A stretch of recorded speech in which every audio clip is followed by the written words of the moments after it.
Dr. Tony D. Collins is here to encourage, motivate, inspire, guide you into excellence. Your success matters. Your dreams matter. Sign up right now with Shepherd One Coaching and become a better you. Well, good morning, everybody, on this thankful Thursday morning. I'm so delighted that all of you have logged in this morning and decided to join us. You've landed in the right place at the right time. It's time for Morning Mocha. And as you all can see, we're changing our format just a little bit. We're doing some things a little bit differently. And with that being said, let me encourage many of you, if you have not yet gone over to my YouTube page, Dr. Tony D. Cobbins, and subscribed over there, it is imperative that you do so. If you're going to continue to follow us and join us for Morning Mocha, it is imperative that you go over to Dr. Tony D. Cobbins' YouTube page, okay? My YouTube page, not my Facebook, but my YouTube page, and subscribe to that YouTube page and turn on your notifications, because just in less than a week or two, somewhere in the interim, I'm going to be shifting everything over to that particular page, and you'll need to join me over there on that channel, Dr. Tony D. Cobbins' YouTube channel. You can look it up.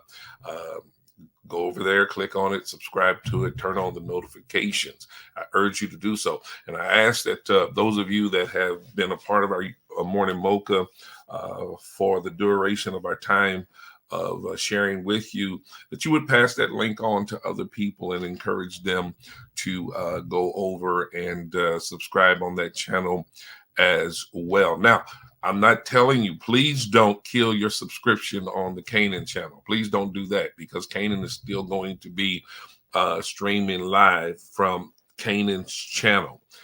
That's right. For Sunday morning and for our Bible study, we will still be streaming live from that particular channel. But for Morning Mocha, I'm making a shift there.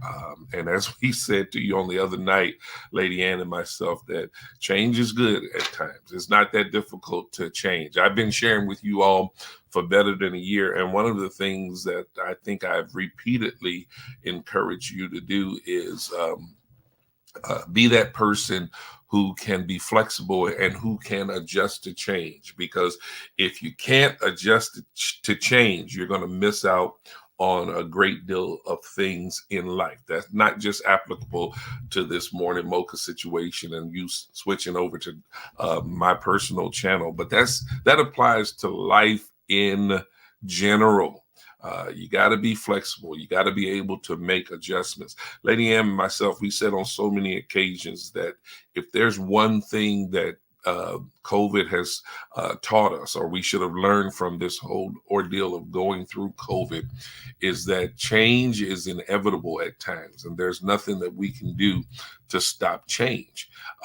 There are a lot of businesses and even ministries who have literally gone out of business because they were not prepared to make certain adjustments when this change was thrust upon our entire society. And I don't want you to be that person that's caught unprepared and haven't learned how to be flexible and make adjustments on the fly. I don't want you to be that person, but I want you to be that person who's disciplined and who's wise enough, who has enough knowledge and flexibility to be able to make changes on the fly, so that you might continuously move forward and progress toward the things that you really desire to do. Well, real quickly, before I get into what I want to talk about today, what I'm going to share with you right now, it's going to kind of lead into what I want to talk about today. We know that today is opening day for Major League Baseball, and the Royals are having their opening day game on today. I think the game starts like at 3. We've left the football season in the rearview mirror. It's time for baseball season now. Let's get behind our Kansas City Royals and support our Kansas City Royals. Well, if you're not a Royals fan, get behind whatever team you support. Have a little fun with it. Live a little life. Live life, rather, and just enjoy life while you're living life. And so today, actually, I want to talk to you about winning ways. And as you all can see, most of you probably already know that I absolutely love sports. I love sports. I love football, basketball, and baseball in particular. Those are my top three when it comes to my love for sport.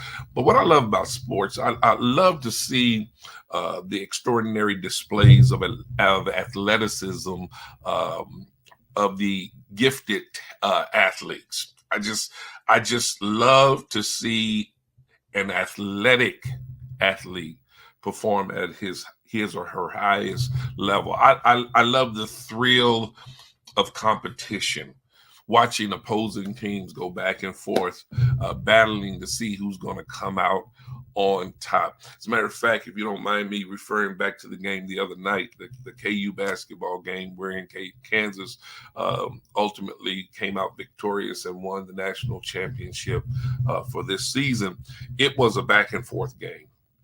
As a matter of fact, it started off very one-sided. The first half was very one-sided. North Carolina came out and they were literally putting it on Kansas. But then in the second half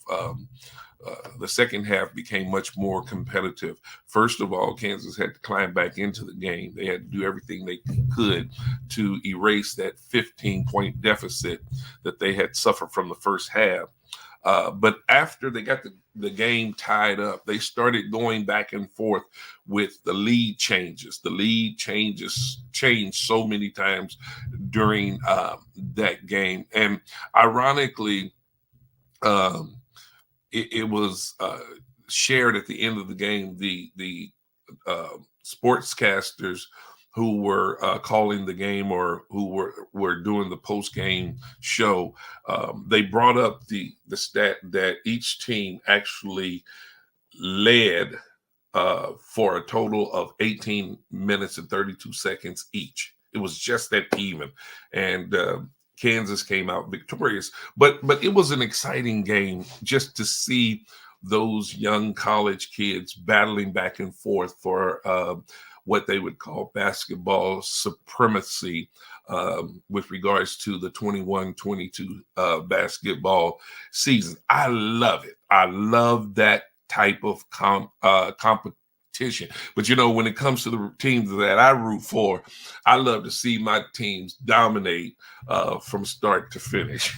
And the reason why I love to see my team dominate from start to finish is because it's so much easier on my nerves. You know, when you're really pulling for a team and the game is real tight, or your team is playing from behind the whole game, it can be nerve wracking. You know, I know some of you may not be basketball fans, but you're football fans. And some of the games that the Chiefs were involved in this past season, man, I tell you, they were nail biters. It got on your nerves. Everybody remembers the 13-second miracle wherein the Chiefs beat the Buffalo Bills in the last 13 seconds of the game. But that whole game was back and forth, back and forth, back and forth, and it was just nerve-wracking. I'd rather see my team dominate from start to finish, but we know that such is not going to be the case all the time. But when a team is consistently good, particularly when they are winning championships with great frequency, in the sports community, they are often referred to as a sports dynasty. Once a team earns the label of sports dynasty, they are expected to win, at least favored to win the championship of their league every year. I mean, they reach that level of being that good to where every year, even before the season starts, that dynasty, that team that has built themselves a winning dynasty, they are favored to win the championship every year. Some teams that come to mind are teams like, and I can't even believe I'm saying this because this one particular team just literally at times, it gets on my nerves. The team gets on my nerves, but I must be objective with my observations and just tell it like it is. I can't be biased just because I'm a Kansas City Chiefs fan. But one of those teams that immediately comes to mind when you talk about sports dynasties is Tom Brady's New England Patriots. Yeah, I had to go ahead and get that out of my mouth. You know, another team that has irritated me over the years, but you got to admit that they're just good is Mike Krzyzewski's, Coach K's, Duke Blue Devils, college basketball team. Yeah, you think of teams like the UConn Huskies, the women's basketball team. They've won 11 championships, and ironically, every championship that they played in, they have won. They were 11-0 in championships games until last week when Don Staley's South Carolina Gamecocks, the women, they beat the UConn Huskies, and that handed them their first championship loss. You know, that's just amazing. But they were a dynasty. Those UConn women Huskies, they established a dynasty.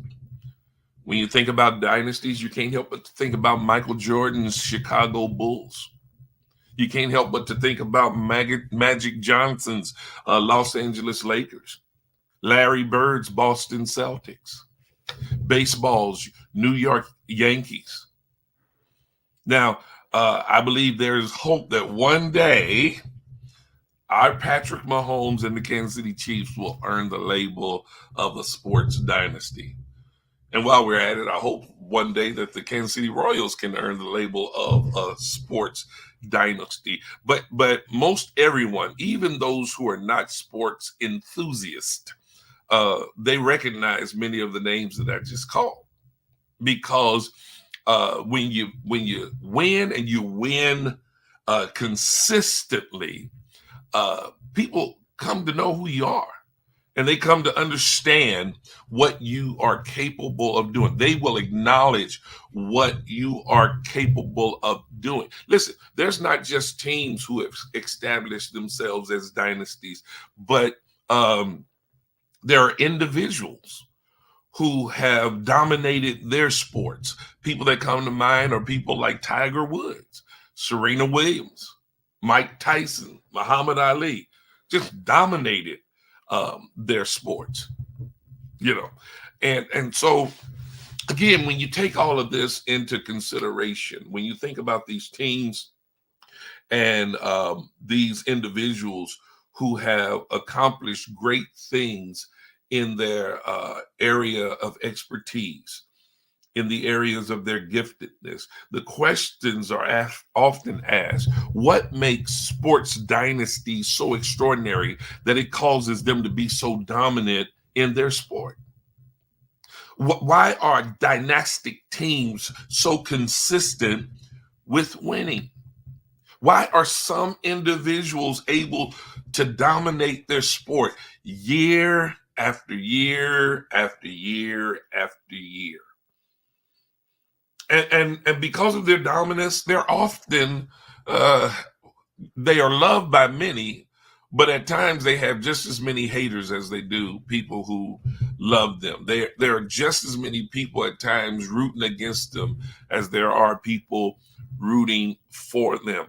But when we ask these questions about what makes them who they are and why are they able to accomplish what they're able to accomplish, the answer is quite simple. Teams and individuals who are dynastic or dominating in their sport ultimately have developed winning ways. Now, I believe that's the one common denominator between all consistently winning teams and consistently winning individuals. They have developed winning ways. For teams, it is a culture. I want you to get this. And what does that culture entail? It involves team chemistry. Where there's chemistry among a team, they're able to work very well together. They just click. It's like it's almost automatic what they do. It involves conditioning. They got to be in the right shape. They got to possess the right frame of mind. They must be consistent in keeping themselves on top of their game. It involves collaboration. The collaboration involves getting together and having a plan, a game plan for how they're going to do what they are going to do, what exactly it is they intend to do. It's not just as simple as saying, well, we're going to be winners. Well, if you're going to make that kind of blanket statement, the next question that must be asked is, how are we going to win? What are we going to do to win? What's our plan? And it takes brilliant minds to come together, to put together a game plan, a strategic game plan. They have to collaborate on how they're going to approach the game and then how they're going to execute their plan. Then it involves cooperation. Everybody must be willing to cooperate, got to be on the same page if they're going to be a winning team. I want you to get this. Again, it takes chemistry, conditioning, collaboration, cooperation, and it takes consistency. You gotta be consistent with what you do.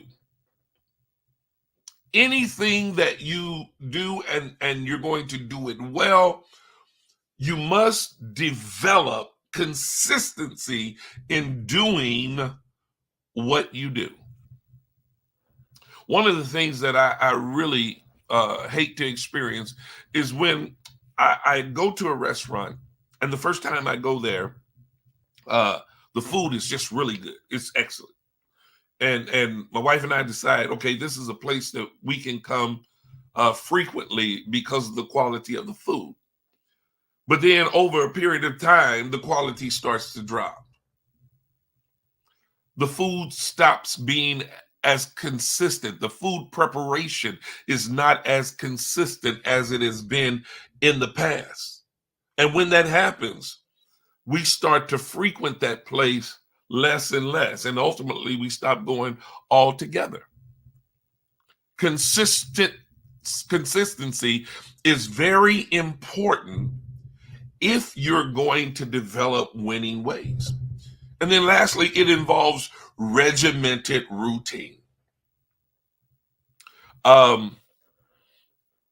We used to hear it be said that practice makes perfect. My music teacher said, no, that wasn't enough for her. She said perfect practice makes perfect.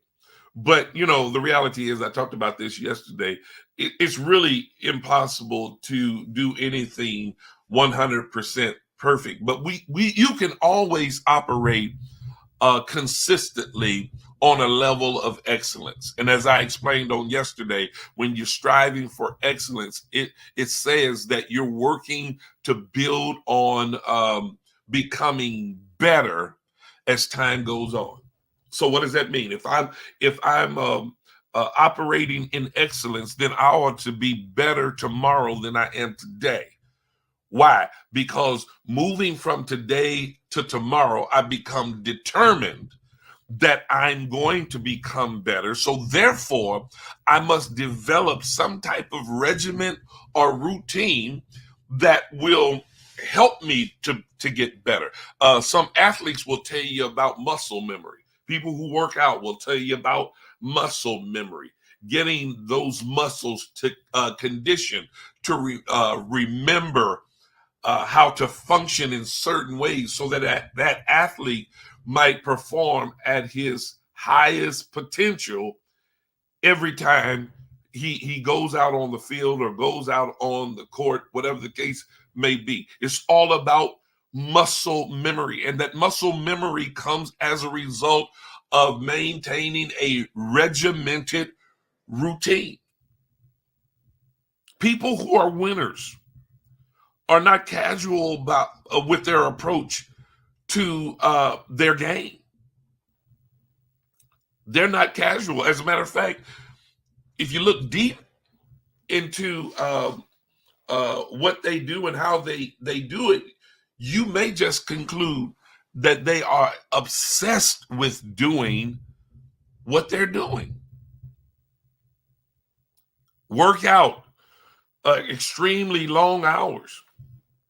You know, it's often said about some of the best athletes that they are the first one to get to the gym or to the arena or the stadium and the last one to leave. Why? Because they have a regimented routine wherein they're constantly developing themselves for the sake of improving themselves. The same applies to individual athletes who dominate their sport. They're regimented. Team is regimented. Individuals are regimented. The team who has chemistry, conditioning, collaboration, cooperation, consistency, and have a regimented routine are likely to be consistent winners. The same is true for those who dominate individual sports. The bottom line is, it's all about a mindset. That's what it's all about. It's all about a mindset. Now, I know some of you already see where I'm going with this, but just enjoy the journey while we go. Listen, most athletes will tell you that winning takes place long before they enter the stadium or the arena. Long before. Winning takes place long before the competition begins. As a matter of fact, I believe that winning takes place in preparation, during preparation. Why? Because you're preparing to win. And you got to believe that you can win. Otherwise, why would you prepare to win? Winning first takes place in the mind. Winning athletes see themselves as winners. They act like winners. They talk like winners. And they expect to win all the time. Does not matter the stage nor the opponent. Winners expect to win. Winners are not intimidated by the moment. For a winner, the moment is never too big for them. They go in believing that they're going to win the game. Every team, regardless as to what league it may be in, regardless as to what their record may have been the previous year, they enter each season believing that this will be the season that we will not only make it to the championship, but we will win the championship. Now, some of you might say, well, it's kind of ridiculous for some teams to think that. No, it would be ridiculous for them not to think that. Otherwise, why even enter into the season? Why don't you just mail it in and tell the rest of the league that we're going to forfeit our game because we already know we ain't no good and we don't have a chance to win? Listen, your future success is never predicated on your past results. It doesn't matter how many times you have failed. You always remain a potential winner so long as you have that mindset. If you know you can win, if you believe you can win, then you always have an opportunity. The opportunity is there. How many teams have we seen finish one season in worst place and then end up the next season in first place?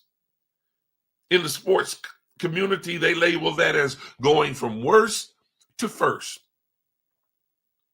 And apparently, while some of the pieces may change, more importantly, the mindset has changed.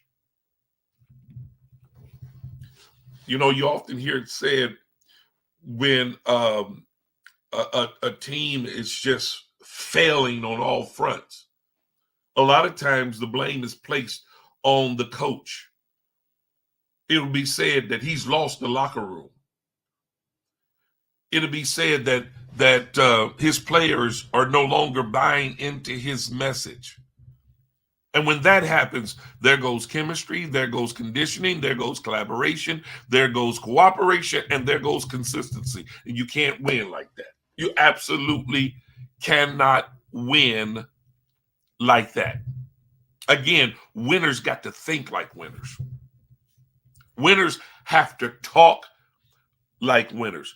I can't remember at least witnessing an athlete or a coach or a team sitting at a podium prior to a big game and declaring, well, we already know we have absolutely no chance to win against these guys. I've never heard it, or I don't remember hearing anything like that. But if that has ever taken place, shame on the person who opened their mouths and uttered those words about their team or about themselves. Because that indicates that they were defeated even before they got started. Now, I hope some of you are already lining this up, what I'm saying. I hope you're already lining this up and comparing it to your own life, to your own achievements or lack thereof. I hope this is opening up some insight to you as to why you may not be as successful or have achieved as much as you desire to achieve. It might be because of your own mindset. You might be defeating yourself before you start with your own words. Because you gotta understand that words carry power. My Christian viewers out there, you know the word of God that says life and death are in the power of the tongue, or death and life are in the power of the tongue. You know the passage. You've heard it. That is absolutely true. You can kill your hopes and your dreams, your visions, and your potential to succeed by opening your mouth and uttering the wrong thing. You've got to believe. You've got to know. You've got to be confident that you're going to win every time you attempt to do something. Now, some people would label such attitudes as cocky. But it's not a matter of being cocky as it is a matter of being confident. Got to be confident. Tell you something about winners. Winners believe in themselves and their abilities to perform at extraordinary levels. They've got to. Furthermore, and I want you to really catch this, winners are winners because they focus on winning rather than on whining. Some of you, if you would just stop whining, you can start winning. Trust me. Believe me. If you would just stop whining, you're using all your energy to whine. That's why there is no win in you. You're focusing on the wrong thing. Instead of complaining about everything that's coming up against you, just stay in the game and keep doing the work. Now, watch this. I've watched games wherein athletes allowed the bad calls of the referees to get them off their game. I've seen it happen on so many occasions. The calls are not going their way. So instead of digging in deeper and putting even greater effort into what they are doing, they're spending their time whining and complaining to the referees or umpires. And the reality is their whining and complaining is not going to change a thing. I've never seen a referee or an official have a player whining at them and complaining to them, and they all of a sudden stop and say, oh, you know what? You're right. Let me change that call. Now, I know calls have been changed, but it was after a consultation with the other referees on the floor or on the field that may have saw something differently than what the official that called the infraction saw. But that official, he's not changing his mind because he's got a whining, high-paid athlete in his face and complaining. As a matter of fact, sometimes the referee get irritated with the complaining. He'll call a technical foul against the complainer. And if the athlete keeps complaining, that referee will call a double tech, another tech, and eject them from the game. And you certainly cannot win if you're not in the game. Maybe your teammates can, but you can't win if you're not in the game. Some of you, when it comes to life, navigating through life, being successful in life, you're really not in the game because you spend more time whining instead of winning. So again, I want to pose this question to you. Are you a winner or a whiner? Have you or are you developing winning ways? Do you have a winner's mentality? Because as I stated before, winning starts with a winning mindset. You know, I'm never good at things that I question whether or not I can be good at. But when I decide in my mind that I can do this and that I'm good at what I do, I can operate on a level of excellence that will blow people's minds. But the only way that I get there is that I first have to believe that about myself. I hope I'm really shaking some of you all up. I hope I'm making you very uncomfortable because some of you simply need to start believing in yourself. You do. That's just absolutely the truth. Now, I want to give you 7 things you must do to develop winning ways. Are you ready for it? Do you want to receive this? Here they are. Number 1, you must see yourself as a winner. If you can't see yourself as a winner, you will never be a winner. It starts with your own perspective of yourself. It starts with you envisioning yourself winning and being a winner. Number two, let me get it up here. I want to put it on the screen for you. You must be determined to win in life. If you're not determined to win in life, you will fizzle out with the pitfalls of life. Any little thing that comes your way is going to be so discouraging that you're just going to give up and throw in the towel. Got to be determined.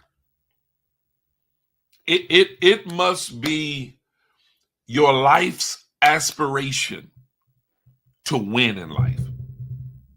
It must be a priority for you to win in life. Number three, you must be determined to be extraordinary. Otherwise, you'll remain average, you'll fall back into the pack, and you will only win occasionally. It's not that you won't ever experience winning moments, but you don't want to just experience winning moments occasionally. You want to be a consistent winner. You want to be that person who's winning all the time.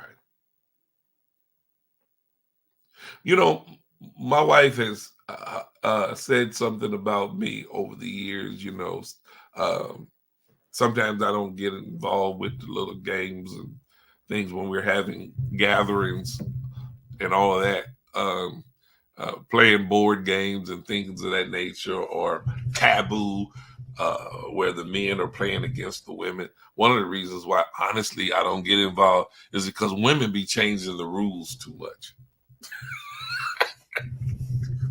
The men are going to lose every time because the women change the rules. And then if we don't go along with it, they get mad at us as men. And then we men wind up in the doghouse. But my wife used to say all the time, you just don't want to play because you hate to lose. Full disclosure, yes, I hate to lose. I hate to lose. Anybody who's in their right mind hates to lose. I don't want to be a loser. I want to be a winner. Yes, that's what I want to do. And I want to win all the time, every time. Not a sore loser. I'm a disappointed loser. But the reality is, I'm never a loser because I win all the time. Some of you probably say, oh, come on, Dr. Cobbins. Oh, come on yourself. You're probably losing because you haven't developed this kind of mindset. How about changing the way you think? Be determined to be extraordinary, not ordinary. Anybody can be ordinary. But it takes someone who's willing to put in the work to become extraordinary. Wow. That leads me to the next point. You must be disciplined. Winning doesn't occur by osmosis. It's not just going to come out of nowhere. It isn't just going to happen just because you say it's going to happen. You must walk the walk and talk the talk.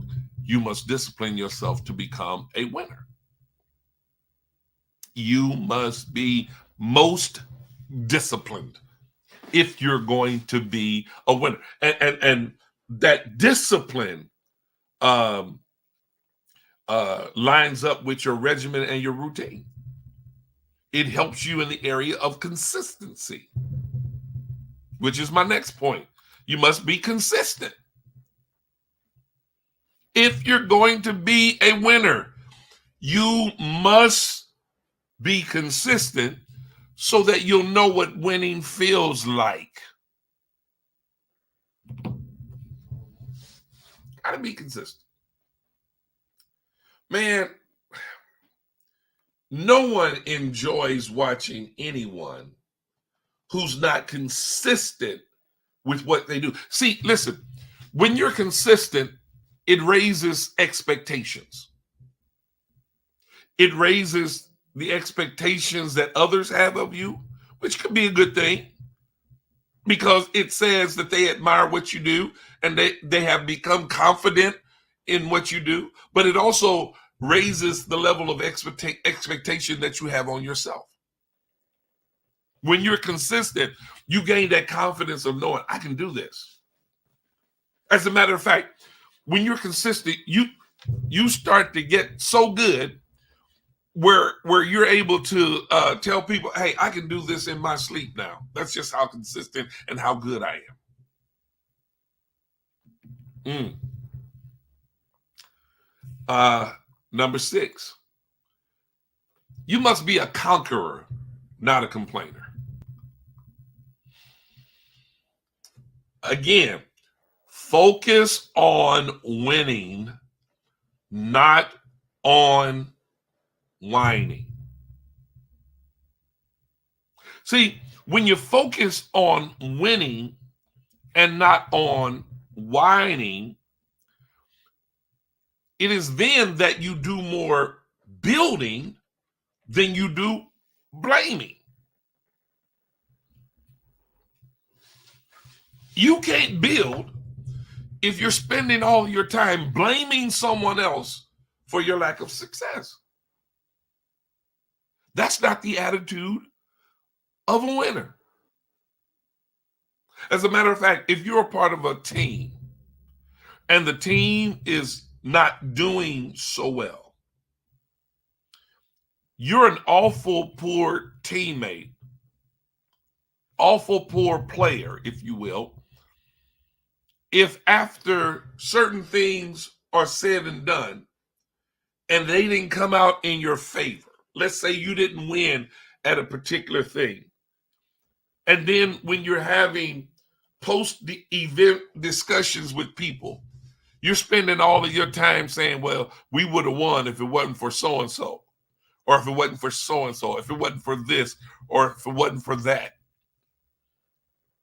You're blaming your teammates, but you're not looking at yourself. And the reason why you do that is because you don't have winning ways. You don't have a winning mentality. You don't have a winning mindset. I believe that true winners, especially those on the team, know how to lift up their teammates and encourage them even when things are not going so well. They're motivators. Now, they may express some harsh realities with their teammate in private, but in public, they do everything that they need to do. They say the right things to lift their teammates up rather than pushing them down. I mean, think about that.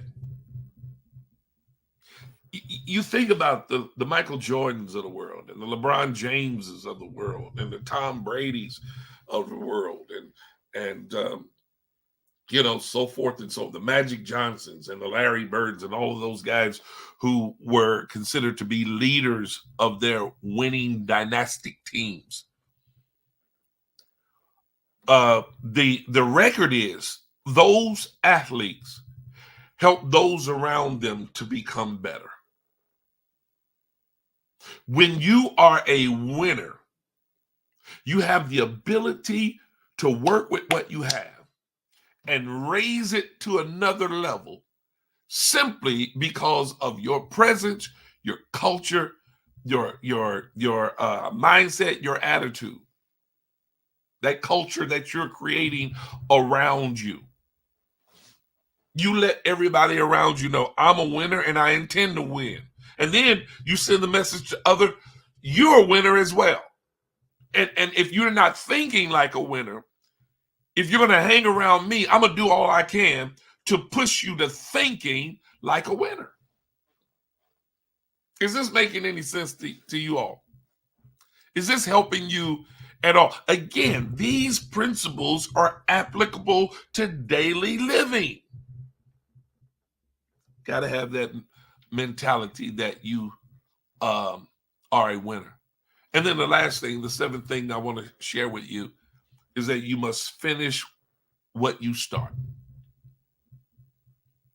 My dad used to say this all the time, and I'm not saying it was an original quote from him, but he used to say it all the time. Winners never quit and quitters never win. That's a reality. That's the truth. Winners don't quit, they retire. They finish what they started, then they retire. Some of them don't even know when to retire. They rather wear themselves out rather than walk out. Tom Brady. Tom Brady retired for 5 minutes. And then he came back and announced, no, I'm going to be back on the field this fall. You have to admire about the man that if he feel like he still got it, I'm not crazy about it. I tell you that right now, because there was a couple of times that I felt like our Kansas City Chiefs should have came out on the winning side of some of those competitions that we had with the New England Patriots. But because I'm a winner, I'm not going to complain. I'm not going to whine. I just deem my team a winner anyhow because they know how to win. Does that make sense to you all? In all sincerity, you can't be a quitter if you're going to win. See yourself as a winner. Be determined to win in life. Be determined to be extraordinary. Be disciplined. Be consistent. Be a conqueror, not a complainer. And finish what you start. If you haven't been winning, if you embrace these principles that I've shared with you, man, get yourself ready to start winning. Get yourself ready to start winning. Expect to see things turn around in your situation. Become that person who's determined, I cannot lose. It's impossible for me to lose. I may have a few hiccups on the way to my ultimate destiny, but in the end, I know that I'm a winner. Oh yeah, Joyce, I'm with you. In it to win it. That should be the attitude. Got to be in it to win it. So again, as you go off of here today, as we sign off, I want to encourage you to develop winning ways. Those of you that are part of a team, those of you that are giving leadership to teams, start to do what you have to develop a winning culture around you. And as a team, when one wins, everybody wins. Well, y'all, that's it for me today. I hope I've challenged you. I hope I've encouraged or inspired you to get on down that path toward winning. All right. Once again, as I mentioned on the front end of this session, I want to encourage you, please don't forget to go do it now. Stop procrastinating. Go over to Dr. Tony D. Cobbins' YouTube channel. Subscribe to the channel. Turn on the notification. All right? Will y'all do that for me? Because I want you to hang with me. I want you to stay with me. When we make our shift, winners know how to shift. Winners know how to make adjustments. It goes back to Monday night's game with KU and North Carolina. The sportscasters and knowledgeable coaches and players will tell you that when the Kansas Jayhawks were down by 15 points at halftime, they went into the locker room, and the team, the coach, the staff, everybody, they decided that it was time to make some adjustments. And they only won because they made the necessary adjustments. If you're going to keep winning by hanging with us on Morning Mocha, make the adjustment. Go over there and subscribe to my YouTube channel, my personal YouTube channel. And let's keep winning together. God bless y'all. Y'all have a blessed, wonderful, and prosperous rest of your day.